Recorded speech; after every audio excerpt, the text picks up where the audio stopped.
Hello, everyone. Welcome back to the channel. Welcome back to Mom's Coffee Break. It's been a ride. The last couple of videos, I looked at the power of birthing a child and postpartum depression, and I just want to touch base on postpartum depression. So we know that postpartum depression specifically deals with after pregnancy, postpartum after pregnancy, right? But based on comments that I've gotten privately, one of the things I never considered is that many women actually go through depression during pregnancy, right? During pregnancy.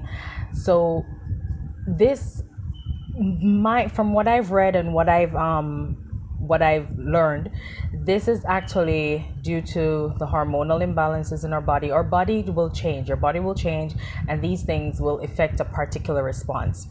Our hormones are closely connected to our emotions. The emotions are like the aftermath, the symptoms, the feeding that comes off of the chemical reactions in our body. And I say this to say that it's not you. It's not that something is wrong with you. It's just a chemical imbalance that you're going through. And what you may notice is that after having the child, after a while, you don't feel that way anymore. Some persons, it becomes something different. It develops into something more. When that happens, you need to seek help. And that is why our support system is so important, because your support system will objectively recognize things that you don't even notice. They'll objectively recognize things that you don't even notice, even about yourself. So that's one of the things to bear in mind or to look at. So that's that. Yeah, that's that. So to touch base on what we're going to be talking about in our video today, love or manipulation.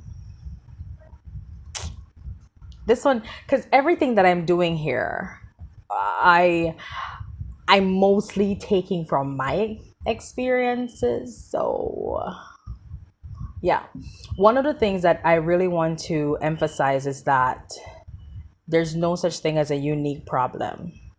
It's not your problem. It's not my problem. It's not your situation. It's not my situation. It's a problem. It's a situation. It's not unique. It's not unique to you. It's not unique to me. All right? So you're not the only one who's going through whatever it is that you are going through. You are not the only one. So I just want to make that clear. I just want to point that out. So love or manipulation.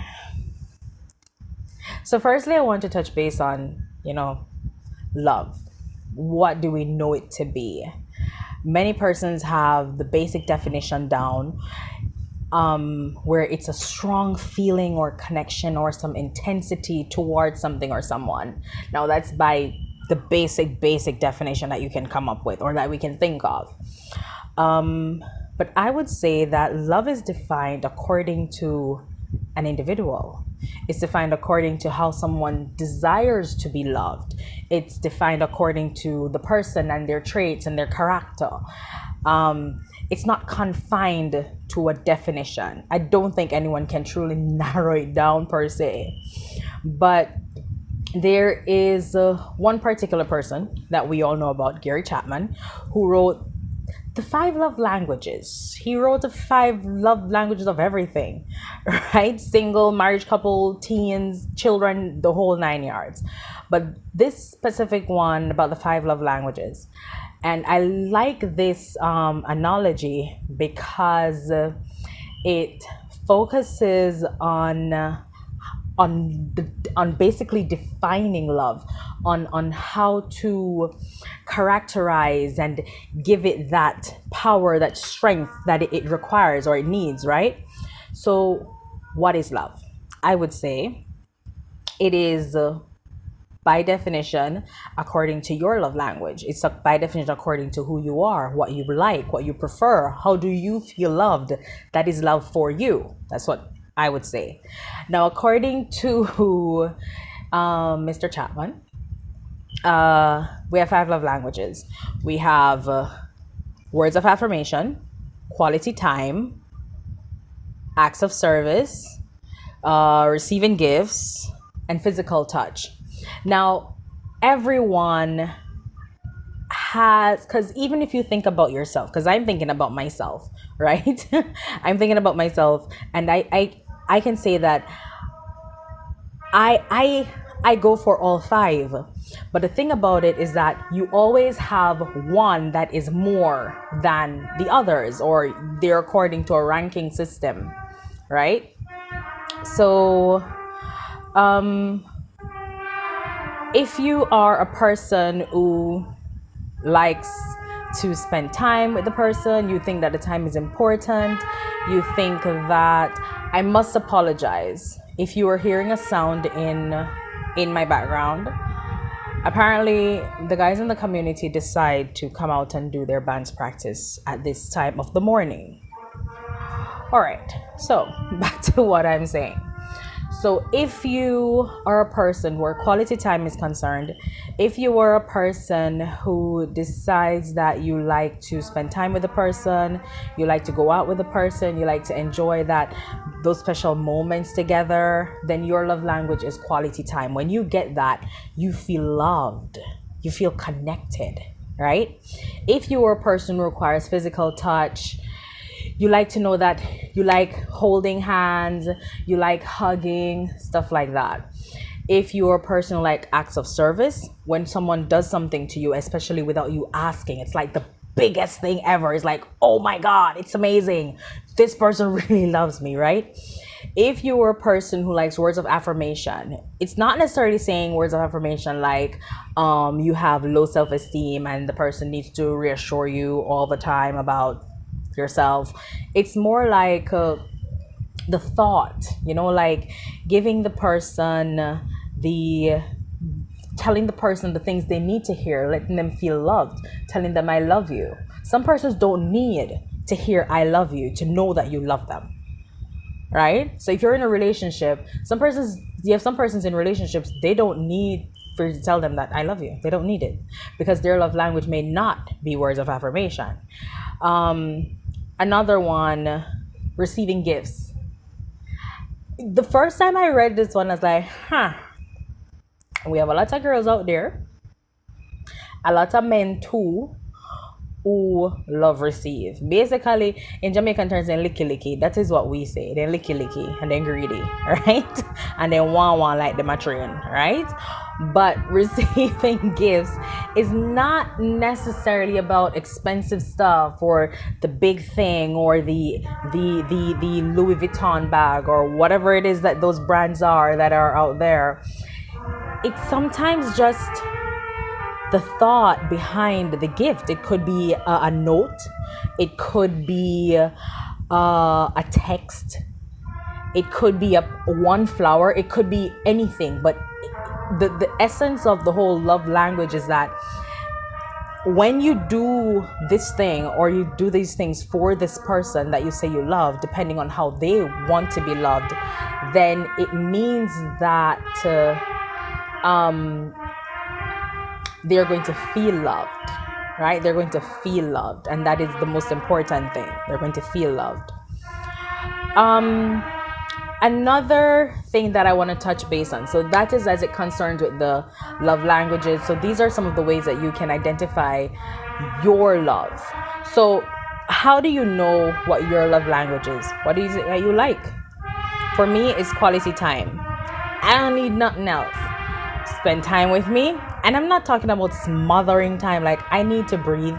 So I'm not saying that we need to spend every hour of the day. No, we can be in the same space, not even communicating, and it's okay. We are both working and it's okay. I just want to look across the room and I see you, and that's good. I'm good with that.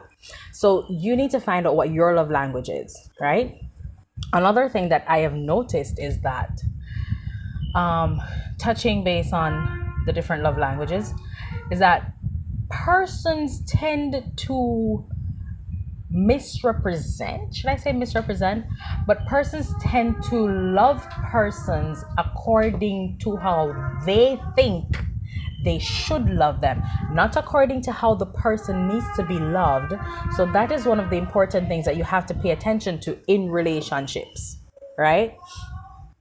You have to pay attention to the person's love language. It's not about you. You can't get up and love the person. You can't say, me do this for you or me do that for you, and you're ungrateful and this. Their love language may not be acts of service. Their love language may not be receiving gifts. It may not be physical touch. So you have some persons where you don't really like a touchy thing, right? But if you sit down and have a conversation with them and you spend some time with them, it's the most amazing thing that you could do.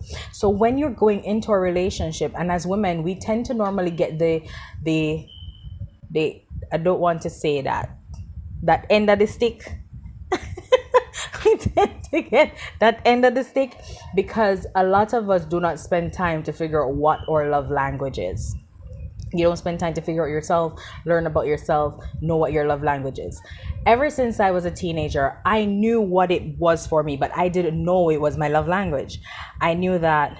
I remember if I'm dating someone, the only thing that I've always asked for, time, quality time, right? And I'm not talking about spending time hours on end trying doing nothing. I mean, like, it's just the essence of it, right? Just spending time within each other's space or something.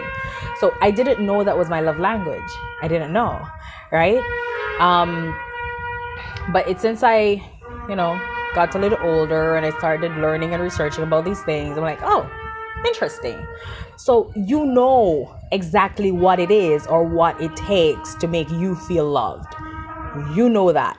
Work on that and do not accept anything less. Because here's the thing about it. There's a thin line between love and manipulation. All right? I swear to God, these guys are really annoying me. I don't know if you guys can hear it because I'm using a microphone. Oh my God! Ugh. They choose to do it this morning. I came out so freaking early and you know what? Let's not divert. Let's not deflect. All right, so as I was saying, you need to find out what your love language is. You need to find out what works for you, what is important to you. And you need to have that conversation with your partner. You need to let that person know that this is how you feel loved. I feel loved when we spend time together. I feel loved when we talk on the phone. I feel loved when you hold my hand or you give me a hug or you tell me you love me. I feel loved when. So you need to have this conversation with your partner. All right. Do not love people according to how you think they should be loved. And normally, persons tend to love persons according to how they want to be loved. So if, for example, I am dating someone whose love language is acts of service and mine is quality time, I'm going to impose on that person my desire to spend time with each other or spend time together. But that's not it for him, right? That's not it for him. His love language is acts of service, but I'm not giving him acts of service. I'm not doing shit. I just want to spend time. That's not me showing the person that I love them.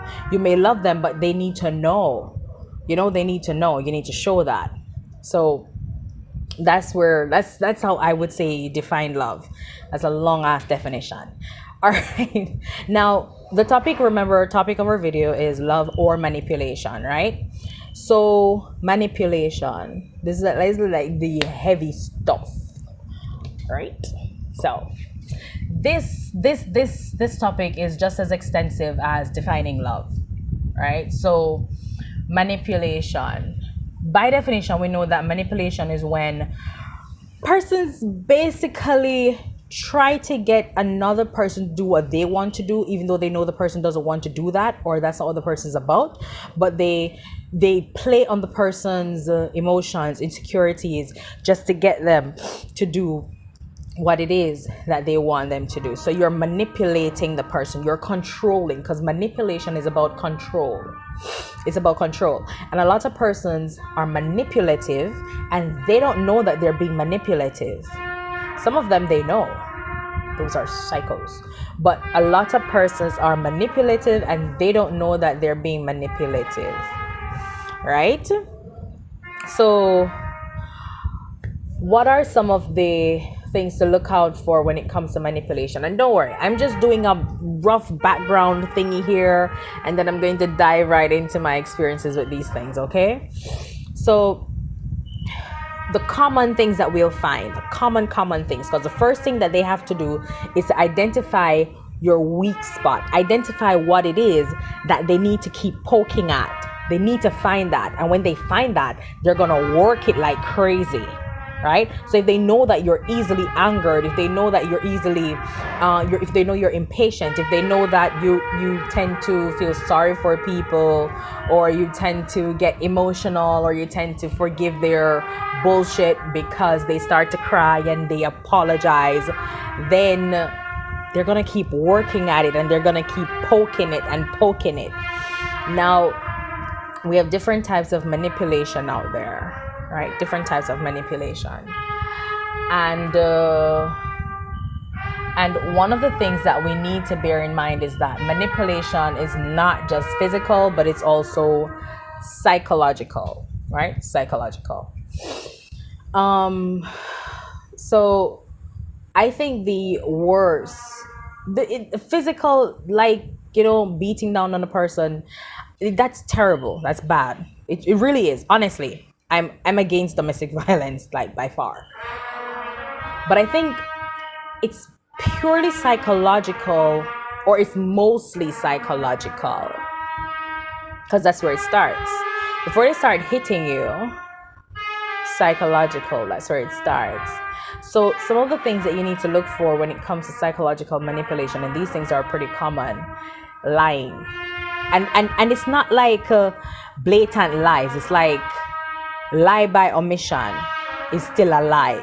So if you're asked a question and you omit certain details, you don't give the full picture, you're manipulating the situation.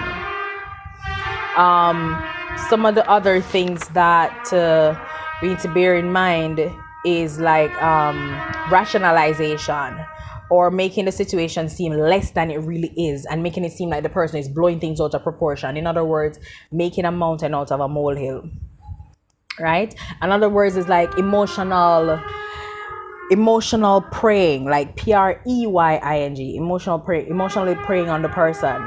So you know that this person is soft-hearted, you know that this person is they feel everything. So what do? You start to cry and you start to say how you're sorry, and you start to make it seem like you are, and they're going to believe you, because come on, who doesn't believe tears? You need to get to a point where you're like, bullshit, like you just call bullshit on some of these people when they start to cry, right? But one of the things too with the crying, you see how I touch on that one? Woo! Right? They do it all the time. And because they do it all the time and they're apologizing and crying, you're like, but isn't this the same thing that you're apologizing for that you did last week? Isn't this the same thing that you're apologizing and crying for that you did yesterday? So are you really sorry about what you've done? Are you really sorry about it? And it makes you start to wonder, is this person trying to manipulate me? I've had these experiences. Just to touch base on some of the experiences I've had, where I honestly believe that I'm being manipulated. You see, that thing where persons say, okay, I didn't tell you the truth, or I didn't tell you because I'm trying to protect you, bullshit. You're trying to protect your freaking self. You're trying to protect yourself from an argument. You're trying to protect yourself from the truth, from people knowing what you are, or from people knowing who you are, because you put up this facade as if you are this when you really are not. So you are not trying to protect the person. You think, you tell yourself, you convince yourself that you're trying to protect the person, but you really aren't. You're only looking out for yourself. You're being selfish as shit because you know exactly what your situation is. The person doesn't know what your situation is. And what do? You put them in a position to make a decision that you freaking know that they're less likely to go to the left because they've been here with you for so long. They're more likely going to turn to the right. That's bullshit and I hate it. Do not go around manipulating people because it hurts. You wouldn't want nobody to do that to you. Why me I cussing that camera? All right, you wouldn't want anyone to do that to you. You wouldn't want to be controlled or manipulated like that. So why are you doing it? All right, now I'm not gonna make this video too long because me know some me chat too much sometimes. But what I'm trying to say is this: as women, we tend to be the persons on the receiving end of these things, the manipulation, you want to try and figure out if this person love you or if they're manipulating you. Take some time and figure out what it is that you desire, what it is that you crave, what it is that you want for yourself from a relationship. Because at the end of the day, do not settle for anything less. I was once in a relationship where the person and I would get into fights, like real physical fights, like physical fights, because me not taking a lick from nobody. So real physical fights, and every time it would happen, he would apologize. I was like, you're mad or something, you must bipolar or something, right? You must mad or something, right? And I found myself feeling sorry. Me not blame myself, granted, not blame myself, but I found myself feeling sorry about the situation because I know how much he suffered, how much he's been through. I know that, and I felt that kind of emotion because I loved him, right? So I found myself being drawn by that and I forgive him, and we decide to move on. And then it happened again, and then it started to happen more frequently, right? And one day I felt me giving up. I felt myself giving up. Like I was giving into the situation. And then I learned about this thing because one of the things about me is that I try to fix shit and I try to understand it, and I try to show as much understanding as possible to someone, or because it has to be coming from somewhere, right? So I decided, okay, I'm going to do some reading. I'm going to try and figure out what exactly is going on here, even though I know I'm intimate with the situation. I know what's happening here with the person. And I felt myself giving into the situation little by little. And that's when I learned about something called the battered woman syndrome. Yeah, it's like the Stockholm syndrome, where you get so connected to your kidnapper and you just feel like you need them. The battered woman syndrome. It is so freaking real. And the thing is, we don't know we're going through it. And that is why women stay in abusive ass relationships, because they don't freaking know, right? That is why women, they're convinced that the person loves them because them beat them, them punch them, them this and them that, and them just sit there and they take it. That's not how it started. That's not normally how it started.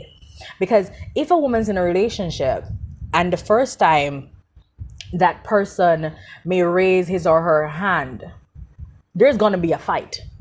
But the more it happens, you start to lose bits and pieces of yourself. You start to chip away. Just like that. You start to chip away. And before you freaking know it, you're in a relationship for 20 years, 30 years, and this person is just beating you and beating you up. And you stop fighting. You gave up. You gave up. And when someone tries to pull you out of it, you can't come out. You can't come out because you gave up a long time ago. And it's like the person within you, it's like that person who needs rescuing died. And it takes a lot to pull that person back out, to let that person know that, listen, it's time to fight. And I felt myself slipping down that slope. And I was like, frig that. No, hell no. It's not gonna happen. What did I do? I broke up the relationship. And I told him that, listen, if you don't leave me alone, one of us going to leave in a body bag.